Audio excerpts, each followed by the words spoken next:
మరణించిన వారి ఈ 9 వస్తువులు వాడకండి. ఆత్మకు మోక్షం లభించదు. గరుడ పురాణం రహస్యాలు. మరణం అనేది ఒక దేహానికి ముగింపు కావచ్చు, కాని ఆత్మకు అది ఒక సుదీర్ఘ ప్రయాణం. అయితే ఈ ప్రయాణంలో ఆత్మ తన భౌతిక బంధాలను వదులుకోవటానికి సిద్ధంగా లేకపోతే ఏం జరుగుతుంది? మనం మన పెద్దల పట్ల చూపే అతి ప్రేమ, వారి వస్తువులను మనం వాడుకోవటం వల్ల తెలియకుండానే వారి ఆత్మను ఈ భూమిపై బందీ చేస్తున్నామా? గరుడ పురాణంలో విష్ణుమూర్తి గరుత్మంతుడికి ఒక పరమరహస్యాన్ని వివరించారు. మనిషి ప్రాణం పోయిన తర్వాత ఆత్మకు తన వస్తువుల మీద ఉండే వాసన లేదా మమకారం అంత త్వరగా పోదు. దీనివల్ల కలిగే పరిణామాలు ఎలా ఉంటాయో ఒక యథార్థగాథ లాంటి కథ ద్వారా ఇప్పుడు తెలుసుకుందాం. ఈ వీడియోలో మనం కేవలం ఒక కథనే కాదు, మరణించిన వారు వదిలి వెళ్లిన ఆ 9 వస్తువుల వెనుక ఉన్న ఆధ్యాత్మిక సత్యాలను మరియు ఆ దోషాలు కలగకుండా బంగారం వంటి విలువైన వస్తువులను ఎలా మార్చుకుని వాడాలో కూడా క్షుణ్ణంగా ఈ వీడియో ద్వారా తెలుసుకుందాం. ఒక ఊర్లో రాఘవ అనే యువకుడుండేవాడు. తన తండ్రి అంటే అతనికి ప్రాణం. తండ్రి చనిపోయిన తర్వాత రాఘవ ఆయన జ్ఞాపకార్థం ఆయన వేలికి ఉండే నవరత్నాల ఉంగరాన్ని, ఆయన ఎప్పుడూ కట్టుకునే పాత చేతి గడియారాన్ని తనే వాడుకోవటం మొదలుపెట్టాడు. అంతేకాదు, తన తండ్రి పడుకునే మంచం మీద ఆయన గదిలోనే నిద్రిస్తూ ఆయన జ్ఞాపకాల్లోనే గడిపేవాడు.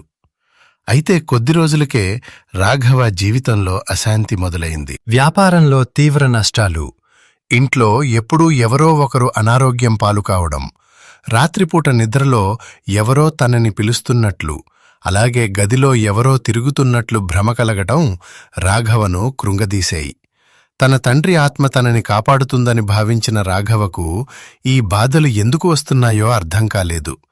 అదే సమయంలో ఆ ఊరికి ఒక జ్ఞాని అయిన సాధువు వచ్చారు. రాఘవ తన బాధలన్నీ ఆయనకు చెప్పుకున్నాడు. ఆ సాధువు ప్రశాంతంగా రాఘవ వంక చూసి కొద్దిసేపు కళ్ళు మూసుకుని తన దివ్య దృష్టితో గమనించి ఇలా అన్నాడు. నాయనా రాఘవ, నువ్వు నీ తండ్రిపై చూపిస్తున్నది ప్రేమే కావచ్చు, కాని నువ్వు చేస్తున్న పని ఆయన ఆత్మను ఈ భూమిపై బందీ చేస్తోంది. నువ్వు ధరించిన ఆ ఉంగరం, ఆ గడియారం, నువ్వు పడుకున్న ఆ మంచం, ఇవన్నీ నీ తండ్రి ఆత్మను మోక్ష మార్గంలో ముందుకు వెళ్లనీయకుండా అడ్డుపడుతున్నాయి. వస్తువులపై ఉన్న మమకారం ఆత్మను తిరిగి ఇంటికే ఆకర్షిస్తుంది.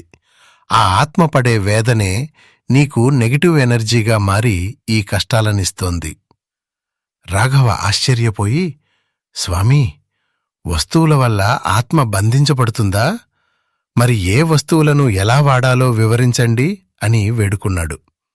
అప్పుడా సాధువు గరుడ పురాణం ఆధారంగా ఈ విషయాలను వివరించారు. నాయనా రాఘవ, మానవ జీవితం అనేది కేవలం రక్తమాంసాలతో కూడిన భౌతిక దేహం మాత్రమే కాదు, అది అనేక అదృశ్య బంధాల కలయిక. మనం జీవించి ఉన్నంతకాలం మనకు అత్యంత ఇష్టమైన వస్తువులపై, మనం ధరించే దుస్తులపై, మన అంతస్తును చాటే ఆభరణాలపై ఒక తెలియని మమకారాన్ని పెంచుకుంటాం. గరుడ పురాణం ప్రకారం మనిషి మరణించిన తర్వాత ప్రాణం దేహాన్ని వదిలిపెట్టినప్పటికీ ఆ ఆత్మకు తన వస్తువులపై ఉన్న మమకారం లేదా వాసన వెంటనే వదలదు. అందుకే చనిపోయిన వారు వాడిన కొన్ని వస్తువులను మనం నేరుగా వాడటం వల్ల ఆ ఆత్మ మోక్ష మార్గంలో వెళ్లకుండా తన వస్తువుల మీద ఉన్న ఆశతో తిరిగి ఆ ఇంటికే ఆకర్షించబడుతుందని మన పెద్దలు చెబుతుంటారు. మరణం తర్వాత ఆత్మ సాగించాల్సిన ఆ 86,000 యోజనాల ప్రయాణం నిర్విఘ్నంగా సాగాలన్నా, ఆ ఆత్మకు పరలోకంలో శాంతి లభించాలన్నా వారు ఈ భూమిపై వదిలివెళ్లిన వస్తువుల విషయంలో మనం చాలా జాగ్రత్తగా ఉండాలి. ముఖ్యంగా గరుడ పురాణంలోని ప్రేతకల్పంలో వివరించబడిన 9 వస్తువుల గురించి ప్రతి ఒక్కరూ తెలుసుకోవాలి. ఇవి కేవలం మూఢనమ్మకాలు కావు, వీటి వెనుక లోతైన ఆధ్యాత్మిక మరియు శాస్త్రీయ కారణాలు ఉన్నాయి. మనం సాధారణంగా మనకు అత్యంత ప్రియమైన వారు చనిపోయినప్పుడు వారి జ్ఞాపకార్థం వారు వాడిన దుస్తులను భద్రపరుచుకుంటాం, లేదా వాటిని ధరిస్తుంటాం. కాని గరుడ పురాణం ప్రకారం మరణించిన వ్యక్తి యొక్క దుస్తులను ఎప్పుడూ ధరించకూడదు. మనిషి తన శరీరానికి అత్యంత దగ్గరగా ఉంచుకునేది వస్త్రాలనే. ఆ వస్త్రాలలో సదరు వ్యక్తి యొక్క చెమట, శరీర వాసన మరియు వారి ఆలోచనా తరంగాలు నిక్షిప్తమై ఉంటాయి. ఒక వ్యక్తి అనారోగ్యంతో లేదా బాధతో మరణించినప్పుడు ఆ నెగటివ్ ఎనర్జీ ఆ వస్త్రాలలోనే ఉండిపోతుంది. వాటిని ఇతరులు ధరించినప్పుడు వారి మనసుపై ఆ ప్రభావం పడి తెలియని ఆందోళన లేదా అనారోగ్యం కలిగే అవకాశం ఉంటుంది. అందుకే ఆ దుస్తులను అవసరమున్నవారికి దానం చేయడం లేదా దహనం చేయటం ఉత్తమమని శాస్త్రం చెబుతోంది. అలాగే పాదరక్షల విషయంలో కూడా ఇదే నియమం వర్తిస్తుంది. చెప్పులు శనిస్థానంగా భావించబడతాయి మరియు అవి ఒక మనిషి యొక్క కర్మ ప్రయాణాన్ని సూచిస్తాయి. మరణించిన వ్యక్తి చెప్పులు వేసుకోవటం వల్ల వారి కష్టాలు లేదా దోషాలు మనకు సంక్రమిస్తాయని, అది మన పురోగతికి ఆటంకం కలిగిస్తుందని గరుడ పురాణం నొక్కి చెబుతోంది. ఇక బంగారు ఆభరణాల విషయానికి వస్తే, మన ఇంట్లో పెద్దలు చనిపోయినప్పుడు వారు వాడిన నగలను మనం వారసత్వంగా తీసుకుంటాం. అయితే ఇక్కడ గరుడ పురాణం ఒక ముఖ్యమైన రహస్యాన్ని వెల్లడించింది. బంగారం అనేది ప్రకృతిలోనే అత్యంత శక్తివంతమైన లోహం. అది సాజిత్విక మరియు రాజసిక శక్తిని త్వరగా గ్రహిస్తుంది. మరణించిన వ్యక్తికి ఆ నగలపై అమితమైన మమకారం ఉంటే, వారు చనిపోయిన తర్వాత కూడా ఆ నగలను ఎవరైనా వాడుతుంటే ఆ ఆత్మ అక్కడకు వచ్చి చూస్తుంటుంది. దీనివల్ల ఆ ఆత్మకు మోక్షం లభించదు. అందుకే మరణించిన వారు వాడిన బంగారు నగలను ఉన్నది ఉన్నట్లుగా ఎప్పుడూ ధరించకూడదు. వాటిని శుద్ధి చేసి, కరిగించి పూర్తిగా కొత్త ఆభరణాలుగా మార్చుకుని ధరించటం వల్ల ఎలాంటి దోషం ఉండదు. ఇలా నగలను కొత్త రూపంలోకి మార్చటం వల్ల ఆ పాత వస్తువుతో ఆత్మకు ఉన్న సంబంధం తెగిపోతుంది. తద్వారా ఆ ఆత్మకు విముక్తి లభిస్తుంది మరియు ధరించిన వారికి కూడా ఆ ఆత్మ యొక్క మమకార బంధం తగలదు. కేవలం శుద్ధి చేయడం కంటే వాటి రూపం మార్చడమే అత్యంత శ్రేయస్కరమని గరుడ పురాణం సూచిస్తోంది. మనిషి తన జీవితంలో సుమారు 3/4 సమయం పడకమీదే గడుపుతాడు. మరణించిన వ్యక్తి నిద్రించిన మంచం, వాడిన పరుపులు, దుప్పట్లు లేదా దిండ్లు వారి శక్తితో పూర్తిగా నిండి ఉంటాయి. ముఖ్యంగా మరణశయ్యపై ఉన్నప్పుడు మనిషి పడే వేదన, భయం ఆ పడకపై ప్రభావం చూపుతాయి. అవే పడకలను ఇతరులు వాడితే పీడకలలు రావటం, మనశ్శాంతి కోల్పోవటం వంటివి జరుగుతాయి. అందుకే మరణించిన 11 లేదా 13వ రోజున ఆ పడకను బ్రాహ్మణులకు దానం చేయటం లేదా తగిన రీతిలో పారవేయటం ఆచారం. అలాగే గడియారం విషయానికి వస్తే, అది కేవలం సమయాన్ని చూపే పరికరం మాత్రమే కాదు. అది ఆ మనిషి యొక్క ఆయుష్ను, వారి జీవితకాలాన్ని సూచిస్తుంది. మనిషి ప్రాణం పోగానే వారి సమయం ముగిసినట్లు లెక్క. అటువంటి గడియారాన్ని మనం ధరించటం వల్ల ఆ మనిషి యొక్క మరణ సమయం మరియు వారి బాధాకరమైన జ్ఞాపకాలు మనల్ని వెంటాడుతుంటాయి. అందుకే మరణించిన వ్యక్తి గడియారాన్ని వాడటం కంటే దానిని భద్రంగా దాచటం లేదా దానం చేయటం మేలు. అద్దం మరియు కుర్చీ వంటి వస్తువుల విషయంలో కూడా గరుడ పురాణం హెచ్చరిస్తుంది. అద్దం అనేది ప్రతిబింబాన్ని బంధించే గుణాన్ని కలిగి ఉంటుంది.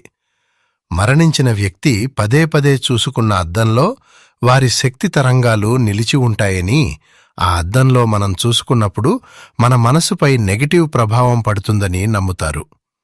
అదేవిధంగా ఇంట్లో పెద్దలు కూర్చునే ప్రత్యేకమైన కుర్చీ లేదా ఆసనం పట్ల వారికి అమితమైన మమకారం ఉంటుంది. చనిపోయిన తర్వాత కూడా ఆ ఆత్మ వచ్చి ఆ కుర్చీలో కూర్చుంటుందని చాలా చోట్ల చెబుతుంటారు. అందుకే ఆ కుర్చీని వారు చనిపోయిన వెంటనే వాడకుండా కొంతకాలం పక్కన ఉంచడం లేదా దానం చేయటం ద్వారా ఆ ఆత్మను బంధాల నుండి విముక్తి చేయవచ్చు. దువ్వెన, గొడుగు, చేతికర్ర వంటి వ్యక్తిగత వస్తువుల మీద కూడా ఆత్మకు మమకారం ఉంటుందని, వాటిని వాడటం వల్ల ఆ ఆత్మ మనల్ని వదిలి వెళ్లటానికి ఇష్టపడదని గరుడ పురాణం చెబుతోంది. ఇక వ్యక్తిగత డైరీలు లేదా ఉత్తరాల విషయానికి వస్తే అవి ఒక మనిషి యొక్క అంతరంగ రహస్యాలు. వారి అనుమతి లేకుండా వాటిని చదవటం లేదా ఇతరులకు చూపించటం వల్ల ఆ ఆత్మ క్షోభిస్తుంది. సాధువు మాటలు విన్న రాఘవ తండ్రి వాడిన వస్తువులను పేదలకు దానం చేశాడు. తండ్రి వాడిన నవరత్నాల ఉంగరాన్ని కరిగించి రూపం మార్చి కొత్తదిగా చేయించుకున్నాడు. ఆ పడకను మరియు గదిని గంగాజలంతో శుద్ధి చేశాడు. అలా చేసిన కొద్ది రోజుల్లోనే రాఘవకు మనశ్శాంతి లభించింది. వ్యాపారం మళ్లీ పుంజుకుంది. చనిపోయిన వారి వస్తువులను వదులుకోవడం అంటే వారిని మర్చిపోవడం కాదు, వారి ఆత్మ మోక్షమార్గంలో ప్రశాంతంగా వెళ్లాలని కోరుకోవడం. ఒకవేళ మీరేదైనా వస్తువును జ్ఞాపకంగా ఉంచుకోవాలి అనుకుంటే దానిని గంగాజలంతో శుద్ధి చేసి ఎండలో ఉంచి పూజగదిలో భద్రపరుచుకోండి, కాని వాడకండి. ఈ గరుడ పురాణ రహస్యాలు మనల్ని భయపెట్టటానికి కాదు, మన ధర్మం ప్రకారం మనం ఎలా జీవించాలో, మరణించిన వారి పట్ల మన బాధ్యత ఏంటో తెలియజేయటానికి మాత్రమే. ఈ వీడియోలోని విషయాలు మీకు నచ్చినట్లయితే తప్పకుండా లైక్ చేయండి మరియు మీ మిత్రులతో, కుటుంబ సభ్యులతో షేర్ చేయండి. మరణం తర్వాత ఆత్మ ప్రయాణం గురించి లేదా గరుడ పురాణం గురించి మీ మనసులో ఉన్న సందేహాలను కింద కామెంట్ సెక్షన్లో అడగండి. ఇలాంటి మరిన్ని ఆధ్యాత్మిక రహస్యాల కోసం మా ఛానల్ని ఇప్పుడే సబ్స్క్రైబ్ చేసుకుని బెల్ ఐకాన్ నొక్కండి. మళ్ళీ తర్వాతి వీడియోలో కలుద్దాం. అంతవరకు సెలవు. ధన్యవాదాలు.